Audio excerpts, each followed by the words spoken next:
అందరికీ నమస్కారం. నేను మీ గోపాల్ అయ్యంగార్. 22వ తారీఖు జూన్ నెల 2025 నుంచి 28వ తారీఖు జూన్ నెల 2025 వరకు మేషరాశి నుంచి మీనరాశి వరకు వార ఫలాలు ఎలా ఉందో ఈరోజు తెలుసుకుందాం. ముఖ్యంగా ఈ వారంలో బుధ గ్రహం అనేది మిథున రాశి నుంచి కర్కాటక రాశిలోకి ప్రవేశిస్తున్నారు. దీని ఫలితాలు 12 రాశుల మీద కూడా చాలా గొప్పగా ఉంటాయి. ఆ వివరాలను కూడా మనం ఇవాళ తెలుసుకుందాం. ముఖ్యంగా నేను మీ అందరికీ మన నక్షత్రం గురించి, ఏ నక్షత్రం మన నక్షత్రం నుంచి ఏ నక్షత్రం మంచిది, ఏ నక్షత్రం చెడ్డది, ఏ నక్షత్రం రోజు ఉన్నప్పుడు మనం మంచి పని చేయొచ్చు, చేయకూడదు అనే వివరాలను కూడా మీకు చాలా క్లియర్గా ఇప్పుడు వచ్చే వీడియోలో చెప్తున్నాను. జాగ్రత్తగా శ్రద్ధగా వినండి. ఈ వారఫలం అనేది ఆదివారం నుంచి శనివారం వరకు, భరణి నక్షత్రం నుంచి పుష్యమి నక్షత్రం వరకు, అలాగే ద్వాదశి తిథి నుంచి తదియ తిథి వరకు కూడా ఉంటుందని గమనించాలి. ముఖ్యంగా ఈ వారంలో గ్రహస్థితి కానీ చూసుకుంటే శని మీనరాశిలో, శుక్రుడు వృషభ రాశిలో, సూర్యుడు మిథున రాశిలో, గురువు మిథున రాశి, బుధుడు కర్కాటక రాశి, అలాగే కుజ కేతు గ్రహాలు సింహరాశిలో, రాహు వచ్చేసి కుంభరాశిలో సంచరిస్తున్నాడు. ఈ సిచ్యువేషన్ని బట్టి నేను ముందుగానే ఎన్నోసార్లు చెప్పా, రాహుకేతు మధ్యలో అన్ని గ్రహాలు ఇరుక్కున్నాయండి, మొత్తం యుద్ధ వాతావరణం ఉంటుంది.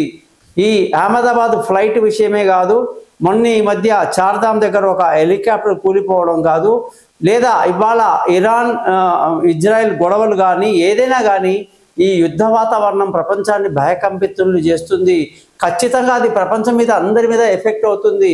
ముఖ్యంగా మనకు చమురు అంటే ఆయిల్ వచ్చేది కూడా ఈ ఇరాన్ ఇలాంటి ప్లేస్లో నుంచే వస్తాయి. కాబట్టి వాటి ధరలు బగ్గుమనడము, సమయానికి అవైలబిలిటీ లేకపోవడం, లేనిపోని అవాంతరాలు కూడా ఈ యుద్ధాల వల్ల వస్తాయి. దానికి కారణం రాహు పైన ఉండి కింద కేతు ఉన్నాడు, కుజుడితో కలిసి ఉండడం వల్ల ఇది బీభత్సమైన యుద్ధ వాతావరణాన్ని కలిగి ఉంటుందన్నమాట. ఈ యుద్ధ వాతావరణం ఇంకా వారం 10-15 రోజులు కూడా కంటిన్యూ అయ్యే అవకాశం ఉంది. తర్వాత కొంచెం తగ్గుతుంది. ఈ లోపల దేవుడి అనుగ్రహం వల్ల మొత్తానికే సమస్య పోవాలని కూడా మనస్ఫూర్తిగా కోరుకుందాం. మీరందరూ కూడా మీ జాతకాలు తెలుసుకోవడానికి కోసం నన్ను కాంటాక్ట్ చేయండి. మీ పేరు, డేటు, టైం ఈ నెంబర్కి వాట్సాప్ చేయండి. 58 పేజీల జాతకాన్ని రెడీ చేసి మీకు పంపిస్తాను. పీడిఎఫ్ చేసిన తర్వాత మీ జాతకాన్ని 20 నిమిషాలు మీతో మాట్లాడి పరిహారాలు చెప్పి మీ జాతకాన్ని ఎటువంటి సందేహాలు ఉన్నా, మీ కోరికలు ఏమున్నా సరే మంచిగా జరగడానికి ఏమేం చేయాలి అనే విషయాలని కూడా మీతో నేను చాలా క్లియర్గా మాట్లాడి చక్కగా చెప్తానని మాటిస్తున్నాను. గురుదక్షిణ సపరేట్గా ఉంటుందండి. మీరందరూ మాత్రం ఈ వార ఫలాన్ని ఖచ్చితంగా ఈ ఛానల్ని సబ్స్క్రైబ్ చేసి మా ఆశీస్సులు అందుకుంటారని ఆశిస్తూ నమస్కారం. గోపాల్ అయ్యంగార్.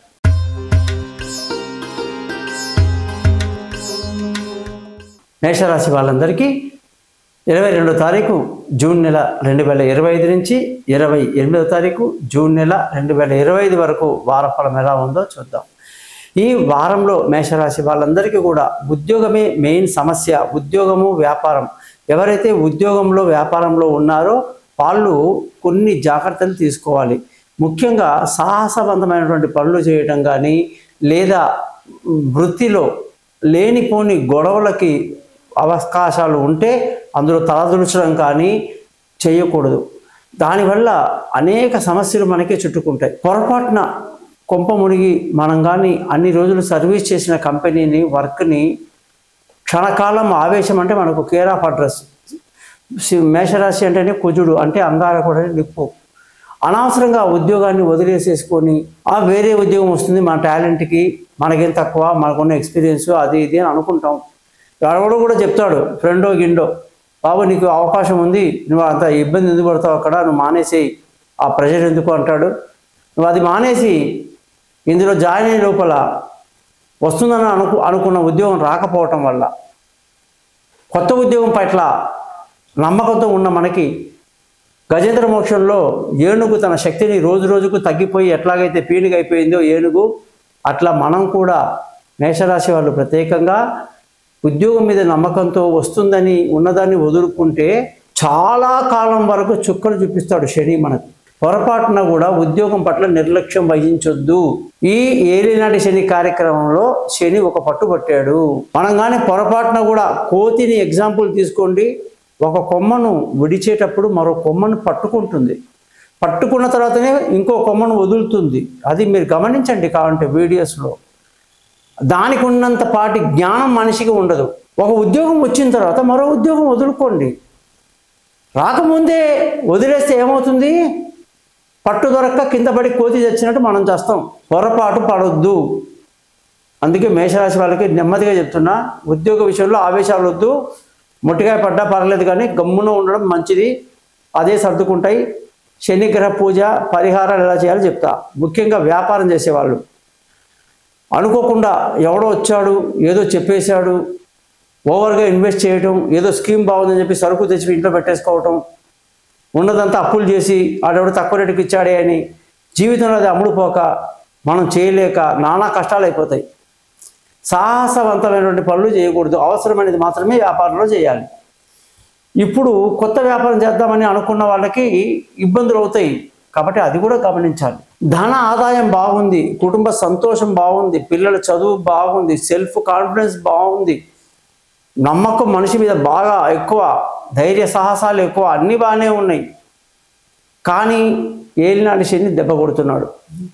ఇక బంధువుల స్నేహితుల సహాయ సహకారాలు బాగున్నాయి. రిలేషన్షిప్ అంతా బాగా మెయింటైన్ చేస్తారు. మానసిక ధైర్యాన్ని కలిగి ఉంటారు.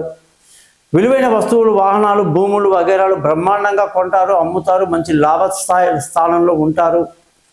తల్లి ప్రేమ బాగుంటుంది. పిల్లల చదువులు, ఉద్యోగాలు, వాళ్ళ విషయాల్లో కొంచెం ఆలస్యం చేస్తే మంచిది. తొందరపాటు పనికిరాదు. సూర్యుడు మనకి అనుకూలంగా లేడు, కాబట్టి విదేశాలకు వెళ్దామన్నా, పెద్ద ప్రయాణాలు చేద్దామన్నా ఇబ్బందులు ఎక్కువ ఉంటాయి.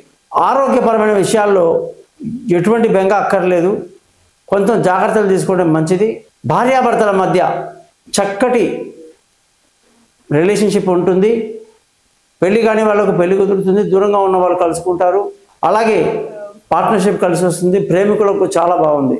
అదృష్టం కానీ చూసుకుంటే ఈ రాశి వాళ్ళకి చాలా తక్కువ. ఇప్పట్లో అదృష్టం మీద మనం ఎటువంటి పందాలు పెట్టొద్దు. నష్టానికి గురి అయ్యే అవకాశాలు ఎక్కువ ఉంటాయి. నేను చెప్పినట్టుగా ముందు నుంచి కూడా జాగ్రత్తగా ఆ ఉద్యోగం అనేది చాలా ఇంపార్టెంట్ అనేది గుర్తుపెట్టుకోండి. మేషరాశి వాళ్ళు ఎవరైతే వ్యాపారం చేస్తున్నారో వాళ్ళకి తీవ్ర నష్టానికి కూడా దారితీసే అవకాశాలు ఎక్కువ ఉన్నాయని చెప్పాను ఆల్రెడీ. ఖర్చులు మాత్రం బాగా అదుపులో ఉంటుంది. అది మేషరాశికి ఉన్న ప్లస్ పాయింట్. సో ఈ రాశి వాళ్ళకి ఏలినాటి శని ప్రభావం తగ్గాలన్నా, ఏ జాతకం మొత్తం చూడాలన్నా కూడా నన్ను కాంటాక్ట్ చేయండి. ఈ ఛానల్ని సబ్స్క్రైబ్ చేయడం మర్చిపోవద్దు. నమస్కారం. గోపాలయ్య.